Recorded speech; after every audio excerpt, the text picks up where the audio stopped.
bersama-sama memulaikan ibadah kita pada saat pagi hari ini. Saya undang kita sama-sama bangkit berdiri.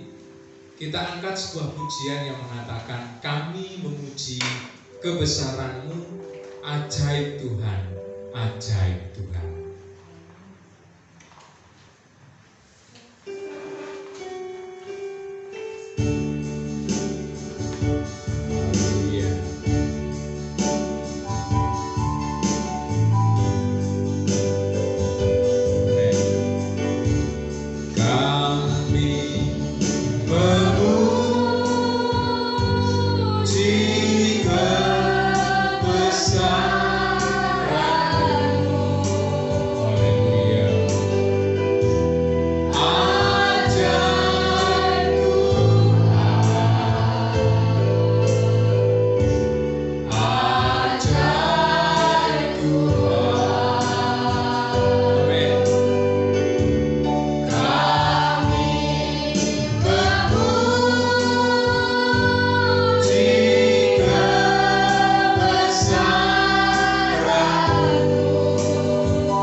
Menerima pemuliaan dari kami Tuhan.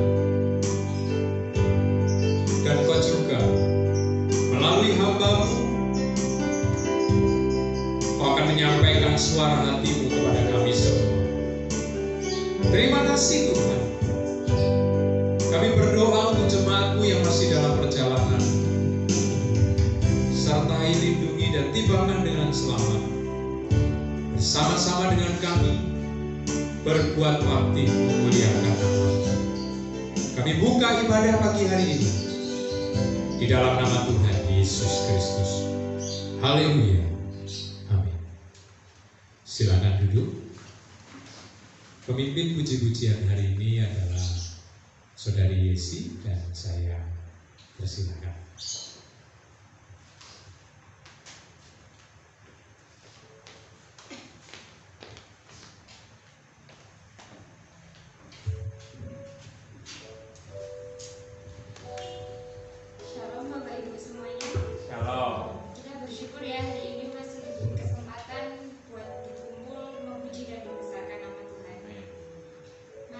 Berdiri kita angkat pujian memasuki gerbangnya Tuhan. Tuhan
yang disampaikan dari lidah mulut hamba-Mu itu merupakan apa yang menjadi kehendak-Mu.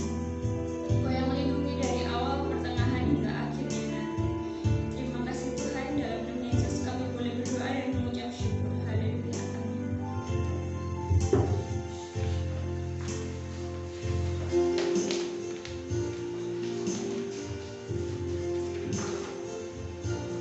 Puji nama Tuhan. Kita telah menaikkan pujian pengagungan kepada Tuhan. Kita persiapkan hati untuk mendengarkan firman. Dan anak-anak sekolah minggu bisa berada di ruangan belakang untuk mengikuti cerita firman Tuhan di sana. Firman Tuhan pagi hari ini saya akan baca di dalam kitab Mazmur pasal 50 ayat yang pertama. Kitab Mazmur pasal 50 ayat yang pertama. Saya akan bacakan, saudara bisa perhatikan dalam Alkitab masing-masing. Mazmur 50 ayat pertama. Mazmur Asaf. Yang Maha Kuasa, Tuhan Allah berfirman dan memanggil bumi dari terbitnya matahari sampai kepada terbenamnya. Saudara, ayat ini dengan tegas memberitahu bahwa Tuhan yang memiliki langit dan bumi, Tuhan yang menciptakan langit dan bumi, mengumandangkan undangannya kepada seluruh bumi dari terbitnya matahari, ya, dari timur sampai kepada terbenamnya matahari. Jadi seluruh wilayah yang ada di dunia ini mendapatkan undangan dari Tuhan. Saudara, kalau saja pejabat di dunia ini menyampaikan undangan, maka ada banyak orang yang merespon. Maka ada banyak orang yang ingin untuk datang. Misalnya ada pejabat yang punya gawe, yang punya hajatan, dan yang diundang pasti hadir semua. Bahkan yang tidak diundang pun kepingin untuk diundang. Kalau saja orang dunia, kalau saja pejabat yang ada di dunia mendapatkan respon yang hebat dari rakyat, dari orang banyak, apalagi Tuhan Allah yang Maha Kuasa. Di sini dipakai istilah yang Maha Kuasa supaya kita pembaca firman, supaya kita pendengar firman tahu yang menyampaikan undangan ini pejabat di atas segala pejabat. Yang menyampaikan undangan ini raja di atas segala raja, pimpinan di atas segala pimpinan, karena dipakai kata Maha Kuasa. Jadi saya perlu tegaskan, kehadiran kita di dalam ibadah adalah dalam rangka memenuhi undangan dari Yang Maha Kuasa. Jadi ada halangan rintangan apapun karena kita memandang yang mengundang, maka kita berusaha untuk hadir. Sekarang lagi musim gawe, musim hajatan. Kalau kita kenal baik dengan orang yang mengundang kita, kita berusaha untuk hadir.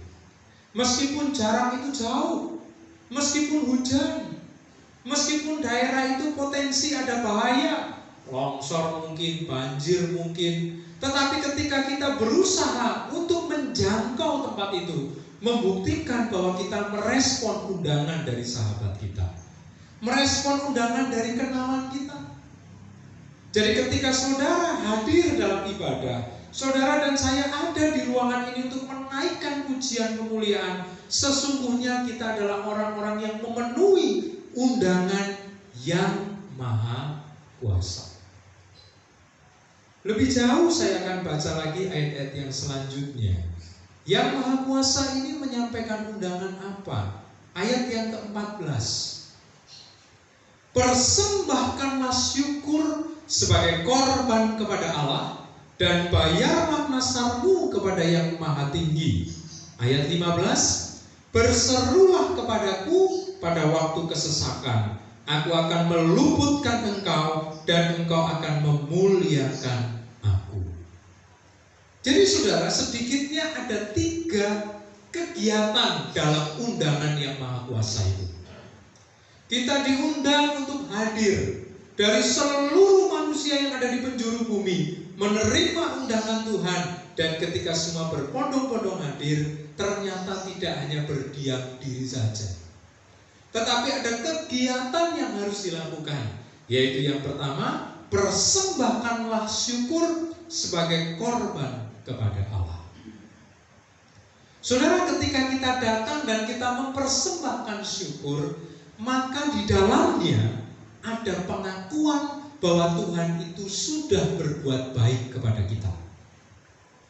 Ketika kita menyampaikan terima kasih kepada sahabat kita, ketika kita menyampaikan terima kasih, matur suwun, matur nuwun kepada kenalan kita, berarti ada sesuatu yang sudah dibuat oleh orang itu kepada kita.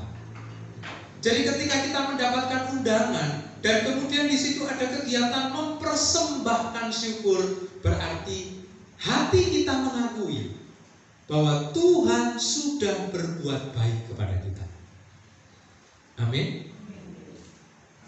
Memang nanti di kegiatan yang ketiga ada menaikkan permohonan, menaikkan doa, tetapi itu urutannya nomor 3, saudara. Jadi pertama kali kita datang merespon undangan Tuhan adalah persembahkan syukur terlebih dahulu. Karena ada orang-orang yang hadir dalam ibadah, pemikirannya apa? Tuhan, saya mau hadir karena saya lagi ada banyak masalah, karena saya ada banyak kebutuhan, maka di ibadah saya menaikkan permohonan. Itu boleh saudara, tetapi itu nanti urutan yang nomor 3. Yang pertama yang harus kita lakukan adalah persembahkanlah syukur. Dan ketika kita berkata terima kasih Tuhan, aku mengucap syukur, berarti hati kita mengakui Tuhan sudah berbuat baik kepada kita. Ada pemberian hebat dari Tuhan, makanya kita menaikkan syukur kepada-Nya. Selama 1 minggu sudah kita jalani. Kalau saudara mau hitung kasih kemurahan Tuhan, kebaikan Tuhan, gak bisa saudara, gak cukup. Apakah saudara pernah menghirup oksigen tiap hari berapa kali? Gak pernah ngitung. Kalau ngitung lupa masih. Lalu kemudian kalau dikonversi ke tabung, itu kira-kira oksigen yang kita hirup itu berapa puluh tabung, saudara? 24 jam. Terus harga tabungnya berapa itu saudara? Dan Tuhan kasih order deal yang normal. Selama 1 minggu kita masih bisa makan.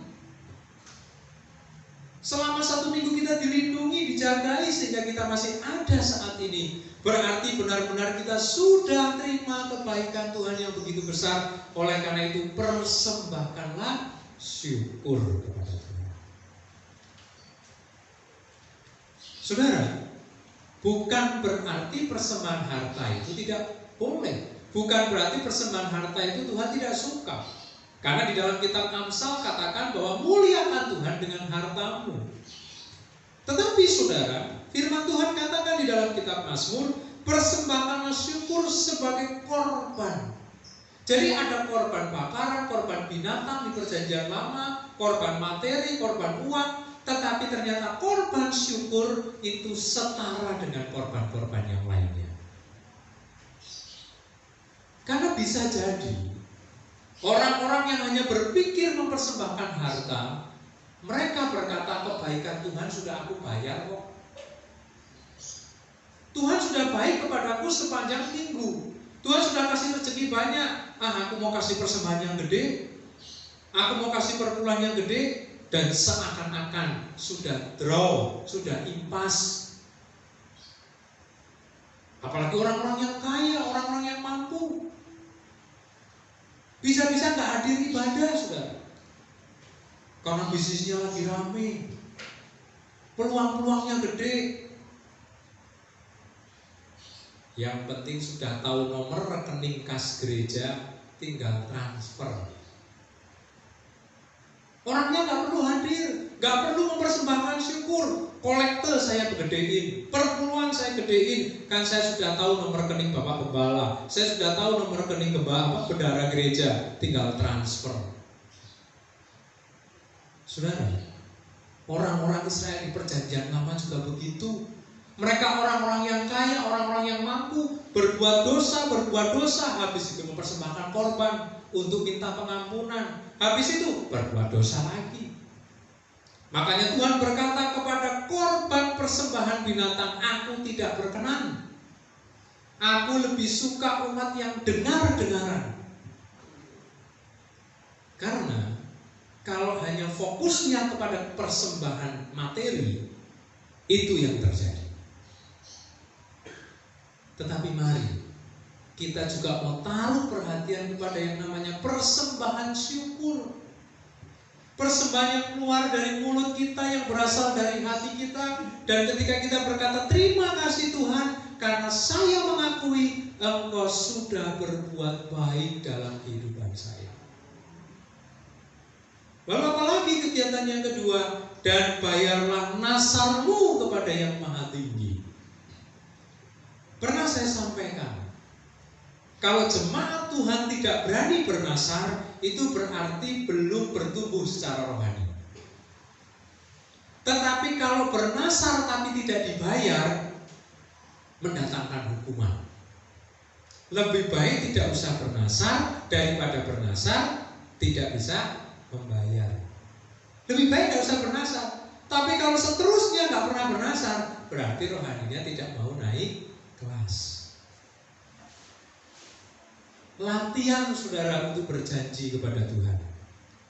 Kalau tadi saya menaikkan syukur, menaikkan terima kasih, tapi setelah itu karena Tuhan ini maha kuasa, karena Tuhan ini begitu besar kebaikannya kepada saya, maka saya berjanji mau melakukan sesuatu yang lebih dari ucapan syukur. Saya mau melakukan sesuatu dari yang lebih dari yang biasanya. Saya mau jadi anak-anak Tuhan yang tiap hari itu bertambah. Itulah yang dimaksud dengan pertumbuhan iman. Saya mau melakukan yang lebih. Tuhan, saya mau janji setiap hari saya mau memuji Engkau 15 menit. Tadinya sama sekali nggak pernah. Itu termasuk nasar, saudara. Tuhan, saya dapat rezeki, saya posisikan sekian persen untuk membantu orang misalnya. Tadinya nggak pernah mengucapkan itu. Tapi saudara sendiri yang kira-kira saya bisa melakukan apa yang belum pernah saya lakukan.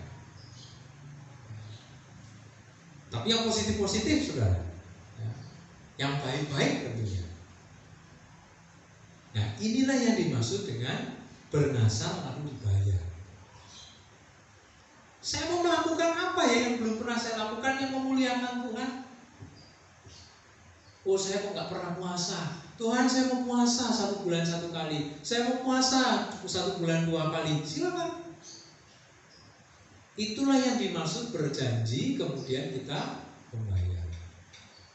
Karena seringkali orang berpikir bernasar itu hanya urusan materi. Tuhan, kalau nanti usaha saya dapat omset sekian, saya akan kasih persembahan lebih besar. Itu berarti kayak lagi mancing Tuhan, supaya Tuhan kasih rezeki gede, lalu kemudian persembahannya gede.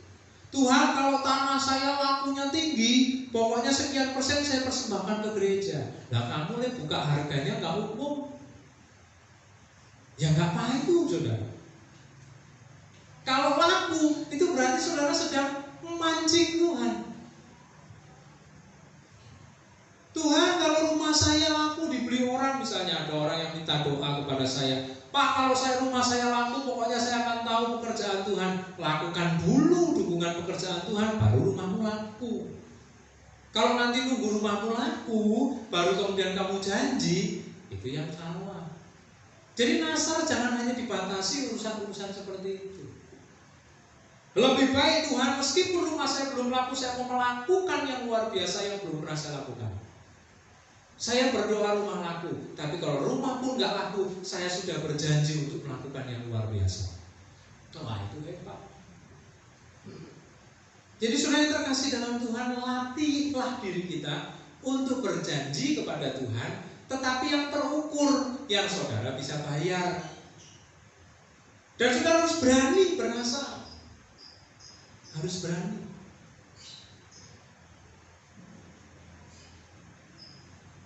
Sekali lagi, saya tidak mendikte nasar apa yang harus saudara ucapkan. Tidak harus. Dan saya tidak pernah mau batasi nasar itu hanya untuk urusan materi. Dan kalau saya hanya batasi itu, wah Pak Pendetanya mata duitan. Saudara bernasar ya, kalau pemasukan saudara sekian, persembahannya digedein, ada korban khusus kepada gembala. Wah, itu berarti saya punya maksud. Karena mendikte nasar saudara. Gak perlu. Saudara sendiri bisa bernasar kepada Tuhan. Sederhana kok arti nasar. Nasar itu janji kepada Tuhan. Janji mau melakukan yang belum pernah dilakukan. Janji mau melakukan sesuatu yang hebat dari sebelumnya. Mungkin sebelumnya pernah melakukan, tetapi ini mau melakukan yang lebih hebat lagi. Tuhan, saya mau mendoakan banyak orang. Saya mau sebut nama-nama. Saya mau ambil waktu tiap hari setengah jam khusus berdoa, menyebut nama-nama orang yang saya rindu untuk mereka semua kenal Tuhan misalnya. Itu termasuk nasar.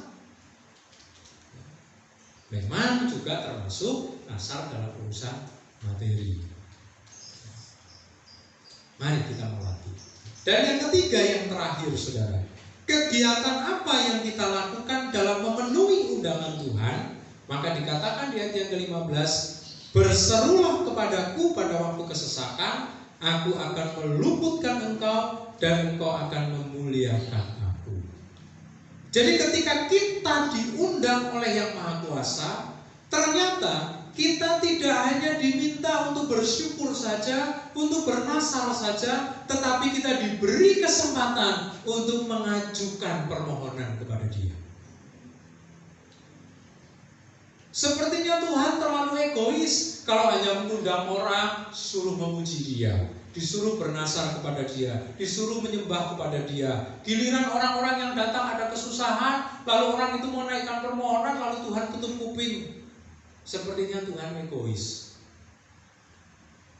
Tetapi kita bersyukur ada ayat yang ke-15. Kita punya Tuhan yang Maha Kuasa, Raja di atas segala raja, yang tidak egois, yang hanya inginnya disembah saja. Tapi Dia memberi kesempatan. Apa yang kamu butuhkan? Utarakan, serukan. Bahkan sebelum kita bicara pun Dia sudah tahu. Yang lebih hebat lagi, sebelum kita ngomong, masalah kita sudah diselesaikan oleh Tuhan. Sebelum kita berseru, sebelum kita nangis, kebutuhan kita sudah dipenuhi oleh Tuhan. Jadi hebat sekali. Siapa bilang anak Tuhan gak boleh berseru menaikkan permohonan? Silahkan, Tuhan beri kesempatan. Tetapi yang lebih hebat dari diri Tuhan, sebelum kita ngomong Dia sudah tahu. Sebelum kita berseru Dia sudah tolong kita. Pasti saudara pernah mengalami itu, saya pun juga pernah. Masalah saya nggak pernah berdoa untuk urusan ini, kok tahu-tahu Tuhan sediakan. Dan ternyata ini kebutuhan saya. Tuhan, saya ini nggak pernah berdoa untuk, belum pernah berdoa untuk urusan ini. Tapi Tuhan sediakan. Itulah Tuhan kita. Dia memang mengundang, Dia memperkenalkan diri sebagai pencipta, sebagai pribadi yang hebat. Dia Allah yang cemburu, Dia gak mau kita menyembah Allah-Allah lain. Dia ingin disembah. Dia meminta supaya hanya Dia saja yang dipuji, diagungkan. Tetapi tidak stop di situ. Dia menantang kita. Apa yang kamu perlukan? Kamu sedang berbeban berat? Kamu sedang ada persoalan besar? Silahkan utarakan. Berserulah. Bahkan terlalu berat pergumulan itu sampai menangis. Firman Tuhan di dalam pasal lain di kitab Mazmur, Tuhan menampung air mata itu di kiblatnya. Dia hargai permohonan kita, Dia perhatikan permohonan kita. Dan sesuai dengan saatnya Tuhan, sesuai dengan waktunya Tuhan dan caranya Tuhan, Dia pasti menolong kita. Utarakan saja masalah kapan Dia menolong, suka-sukanya Tuhan. Masalah dengan cara bagaimana Dia menolong, urusan Tuhan. Yang penting urusan kita, persoalan kita diselesaikan. Jadi kita patut bersyukur, saudara. Ada undangan dari Yang Maha Kuasa untuk menaikkan syukur, untuk melatih diri kita melakukan yang terbaik kepada Yang Maha Kuasa, karena Yang Maha Kuasa sudah melakukan yang terbaik dalam hidup kita senantiasa, dan kemudian kita diberi kesempatan untuk menaikkan permohonan kita. Oleh karena itu pagi hari ini kita tadi sudah memuji menyembah Tuhan dipandu oleh pemimpin pujian. Kita sudah menyanyikan pujian, ku masuki gerbangnya dengan hati bersyukur. Dan harapan saya, harapan firman, saudara mau belajar berjanji kepada Tuhan, melakukan yang belum pernah saudara lakukan untuk pekerjaan Tuhan. Tahu-tahu saudara telepon saya, Om, saya mau targetkan Om, dalam 1 bulan saya bawa 1 jiwa. Wah, hebat. Tuhan, saya janji saya mau kerja keras, minimal 1 jiwa dalam 1 bulan. Tuhan bantu saya karena saya nggak bisa mentobatkan orang, tetapi saya mau bergerak maksimal untuk mencari jiwa. Atau mungkin yang lainnya. Tuhan, saya ini pagi nggak pernah doa. Saya janji mulai Senin besok Tuhan. Itu nasar, saudara. Itu nasar. Karena saudara mau melakukan yang terbaik, yang sepele-sepele saja. Saudara, Tuhan, kok saya banyak membuang waktu yang nggak ada artinya, nggak ada manfaatnya. Saya banyak sekali membuang kesempatan-kesempatan, dan saya mau janji besok saya mau rubah semuanya. Saya banyak menggunakan waktu itu hal yang sia-sia, merugikan diri saya dan merugikan orang lain. Saya janji Tuhan, saya mau sembuh, saya mau bertobat. Itu juga nasar, saudara. Nasar. Saya banyak gunakan waktu untuk ngumpul dengan orang-orang, dan di dalamnya ada pencemooh, pemfitnah, ada tukang gosip dan lain sebagainya. Dan kitab Mazmur sudah memberitahu, jangan suka duduk dalam kumpulan pencemooh. Pencemooh di sini ada banyak pengertiannya. Pencemooh adalah orang-orang fasik yang menghina anak-anak Tuhan, tapi pencemooh juga termasuk juga di dalamnya orang-orang yang suka menceritakan aibnya orang. Orang yang suka menyebar fitnah. Tuhan, saya sudah tak mau lagi. Jadi nasar ini ada banyak. Dan silakan saudara praktekkan. Maka Yang Maha Kuasa sangat senang dengan perbuatan kita, karena Dia mengundang kita dengan tujuan itu. Dan jangan khawatir saudara semua yang hadir pagi hari ini. Pergumulan kebutuhan apapun, utarakan kepada Tuhan. Bahkan bahasa ekstrim saya, sebelum saudara bicara pun Tuhan sudah tahu, sebelum saudara bicara pun Tuhan sudah tolong saudara. Demikian firman Tuhan yang dapat saya sampaikan. Kita mau tetap setia beribadah. Setiap kali kita dengar undangan Tuhan untuk berhimpun beribadah, kita mau responi undangan itu. Puji Tuhan, kita dikasih umur panjang sampai minggu depan, kita masih ketemu lagi dengan undangan Tuhan.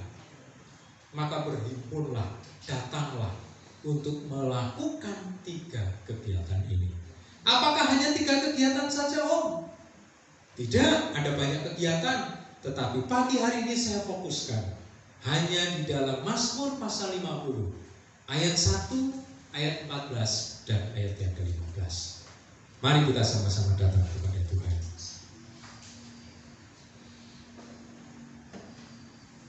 Haleluya, haleluya. Terima kasih Tuhan. Terima kasih.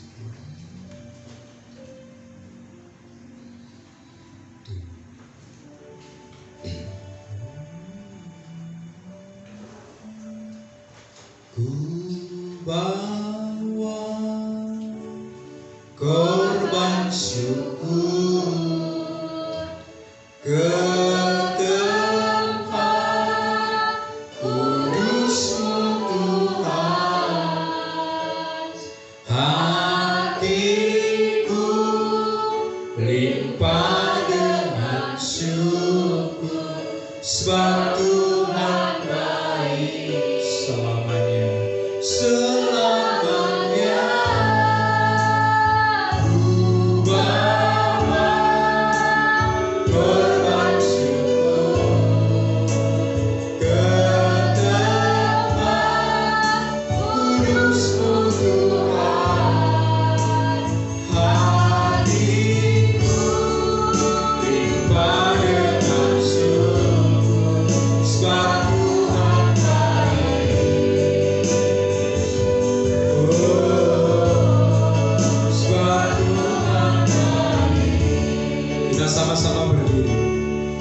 persembahkan korban syukurku yang terbaik. Kita angkat tangan kita. Bawa korban syukur. Haleluya. Inilah ungkapan syukur. Inilah ungkapan terima kasih kami. Haleluya. Haleluya. Ya, ya. Sebab Tuhan baik selamanya, selamanya Engkau baik Tuhan. Korban syukur ke tempat kudus-Mu Tuhan. Hatiku limpah dengan syukur, sebab Tuhan baik.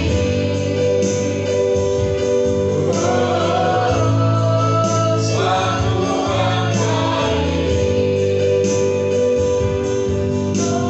Saudara yang terkasih dalam Tuhan, sementara musik terus mengalunkan pujian ini, saya mengajak saudara untuk merenungkan kasih kemurahan Tuhan. Saya mengajak saudara untuk mengingat segala perbuatan baik Tuhan.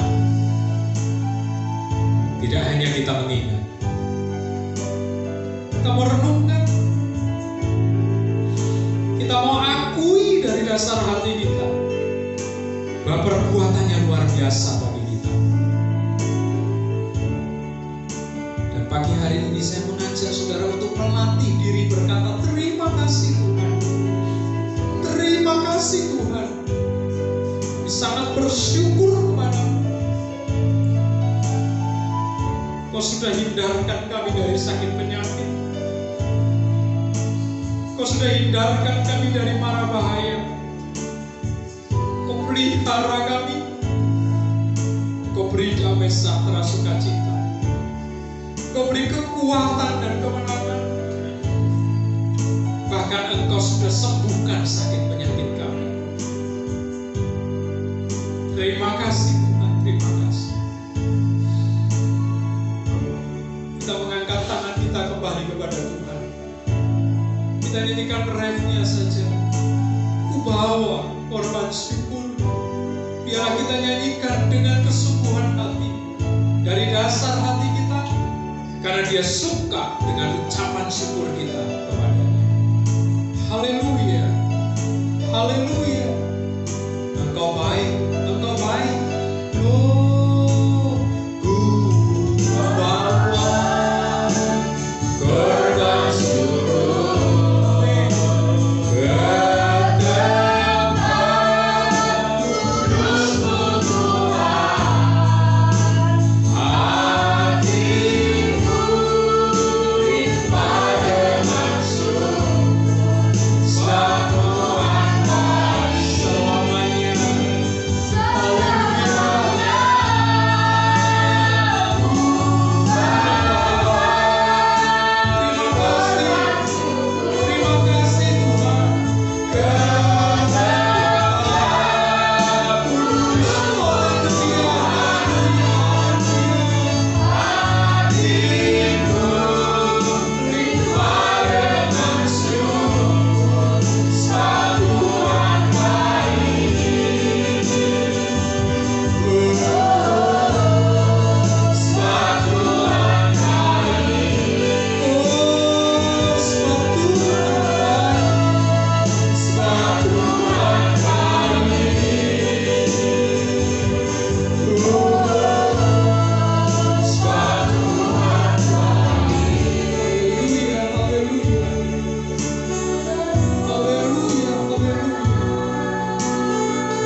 Ibu Marco berdoa untuk firman yang sudah kita dengar.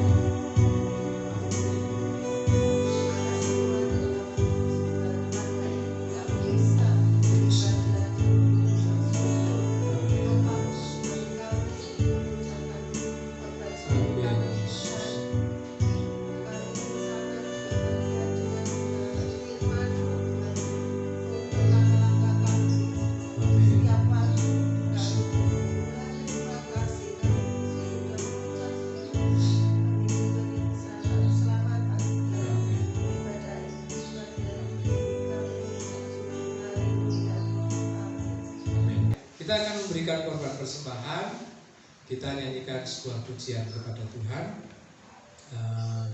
Tuhan menetapkan langkah-langkah orang yang hidupnya berkenan kepadanya.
Sudah hadir dalam ibadah ini ya Tuhan, dan apa yang kami lakukan adalah untuk pemuliaan dan pengagungan nama-Mu.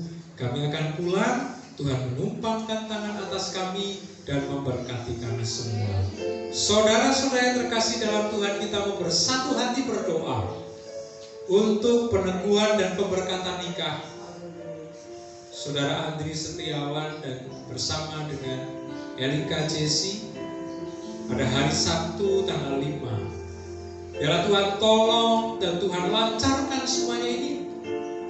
Tuhan beri cuaca yang terbaik, penjagaan, perlindungan, sehingga sebelum acara, selama acara, bahkan setelah selesai acara, tetap semua dalam keadaan yang terbaik. Terpujilah nama-Mu. Semua yang hadir, tidak ada yang terkecuali, telah dijawab doa-doanya oleh Tuhan. Pulang dengan berkemenangan yang daripada Tuhan. Saudara-saudara yang terkasih dalam Tuhan, segala sesuatu yang sudah kita kerjakan dalam ibadah ini, yang sudah kita persembahkan, termasuk persembahan harta milik, semuanya berkenan dan menyukakan hati Tuhan. Dan Tuhan menumpangkan tangan atas kita semua. Dengan iman, dengan percaya, kita pulang membawa berkat yang daripadanya.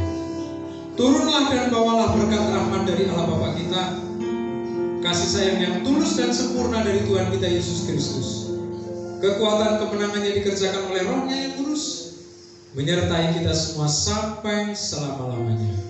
Dalam berkat nama